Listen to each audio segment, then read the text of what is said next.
Hi guys, ನಿಮಗೆಲ್ಲ ಗೊತ್ತಿರೋ ಹಾಗೆ ವರ್ತೂರ್ ಸಂತೋಷ್ ಅವರ ಮನೆಯಲ್ಲಿ ಈ ಬಿಗ್ ಬಾಸ್ ಸೀಸನ್ 10ನಲ್ಲಿ ಯಾವೆಲ್ಲ ಕಂಟೆಸ್ಟೆಂಟ್ ಇದ್ದರು, ಯಾರ್ಯಾರೆಲ್ಲ ಇದ್ದರು, ಎಲ್ಲರನ್ನೂ ಕೂಡ ತಮ್ಮ ಮನೆಗೆ ಕರೆಸಿದ್ದಾರೆ ಅಂತಲೇ ಹೇಳ್ಬೋದು. ಅವರು ಮೊದಲೇ ಹೇಳಿದ್ರು ಬಿಗ್ ಬಾಸ್ ಎಂಡ್ ಆದ ಕೂಡಲೇ ಈ ಬಿಗ್ ಬಾಸ್ ಶೋನಲ್ಲಿ ಯಾರೆಲ್ಲ ಇದ್ದರು ಅಂದರೆ ಈ ಬಿಗ್ ಬಾಸ್ ಸ್ಪರ್ಧಿಗಳು ಯಾರೆಲ್ಲ ಇದ್ದರು ಎಲ್ಲರನ್ನೂ ಕೂಡ ಒಂದಿನ ನಮ್ಮ ಮನೆಗೆ ಇನ್ವೈಟ್ ಮಾಡ್ತೀನಿ, ಸೊ ಎಲ್ಲರೂ ಕೂಡ ಬರಬೇಕು ಅಂತ ಹೇಳಿದರು. ಅದೇ ರೀತಿ ಇವತ್ತು ಎಲ್ಲರನ್ನೂ ಕೂಡ ಇನ್ವೈಟ್ ಮಾಡಿದರು. ಅದರಿಂದ ಒಬ್ಬೊಬ್ಬರಾಗಿ ಅವರ ಮನೆಗೆ ಬರ್ತಿದ್ದಾರೆ ಅಂತಲೇ ಹೇಳ್ಬೋದು. ಈ ಮಧ್ಯೆ ಸಾಕಷ್ಟು ಜನ ಬಂದು ಹೋಗಿದ್ದಾರೆ. ಈಶಾನ್ಯ ಆಗಿರ್ಬೋದು, ರಕ್ಷಕ್ ಬುಲೆಟ್ ಆಗಿರ್ಬೋದು, ಎಲ್ಲರೂ ಕೂಡ ಬಂದೋಗಿದ್ದಾರೆ. ನಂತರ ಈಗ ಗ್ರ್ಯಾಂಡಾಗಿ ತನಿಷರ್ ಅವರು ಬಂದಿದ್ದಾರೆ ಅಂತಲೇ ಹೇಳ್ಬೋದು. ತನಿಷಾ ಬಂದ ಕೂಡಲೇ ವರ್ತೂರವ್ರು ಸ್ವಲ್ಪ ದೂರ ಇರ್ತಾರೆ, ಅವ್ರನ್ನ ಕರೀತಾರೆ. ತನಿಷರ್ ಅವರು ಕೂಡ ತುಂಬಾ ಜೋರಾಗಿ ರೆಡಿಯಾಗಿ ಬಂದಿದ್ದಾರೆ. ನೋಡೋಕ್ಕೂ ಕೂಡ ತುಂಬ ಚೆನ್ನಾಗಿ ಕಾಣಿಸ್ತಾ ಇದ್ದಾರೆ. ಸೊ ವರ್ತೂರವ್ರನ್ನ ಮಾತಾಡ್ಸೋಕ್ಕೆ ಬರ್ತಾರೆ. ಆವಾಗ ತನಿಷರ್ ಅವರು ನಮಸ್ತೆ ಸರ್ ಅಂತ ವರ್ತೂರವ್ರಿಗೆ ಕಿಂಡಲ್ ಮಾಡ್ತಾರೆ.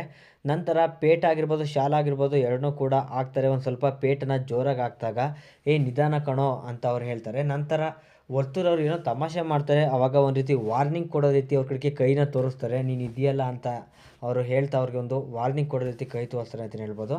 ನಂತರ ಈಗ ಬರ್ತಿದೆ, ಎಲ್ಲರೂ ನಿಮಗೋಸ್ಕರ ಕಾಯ್ತಾ ಇದ್ದರು, ಎಲ್ಲರೂ ಆಲ್ರೆಡಿ ಹೋದ್ರು ಅಂತ ಹೇಳಿದಾಗ ಪವಿಯವರು ಹೊರಗಡೆ ಸಿಕ್ಕಿದ್ರು ಅಂತ ಹೇಳ್ತಾರೆ. ರಕ್ಷಕ್ ಎಲ್ಲ ಬಂದಿದೆ, ಅವರೆಲ್ಲ ಹೋದ್ರು ಅಂತ ಹೇಳ್ತಾರೆ. ಈ ರೀತಿಯಾಗಿ ಬಿಗ್ ಬಾಸ್ ಮನೆಗೆ ಒಬ್ಬೊಬ್ಬರಾಗಿ ಬರ್ತಾ ಇದ್ದಾರೆ. ಬಟ್ ಕಾರ್ತಿಕ್ ಕೂಡ ಇನ್ನೂ ಎಲ್ಲೂ ಕಾಣಿಸಿಲ್ಲ. ನಂತರ ತನಿಷಾ ಕೂಡ ಕಾಣಿಸಿಲ್ಲ. ಈ ರೀತಿ ಇನ್ನೂ ಕೆಲವು ಜನ ಕಾಣಿಸಿಲ್ಲ ಅಂತಲೇ ಹೇಳ್ಬೋದು. ಗೈಸ್, ಇದೇ ರೀತಿ ಯಾರ್ಯಾರೆಲ್ಲ ಬರ್ತಾರೆ ಎಲ್ಲರನ್ನೂ ಕೂಡ ನಾನು ಅಪ್ಡೇಟ್ ಮಾಡ್ತೀನಿ. ಸೊ ಅದನ್ನು ಸಬ್ಸ್ಕ್ರೈಬ್ ಮಾಡ್ಕೊಳ್ಳಿ, ಲೈಕ್ ಮಾಡಿ ಗಾಯ್ಸ್.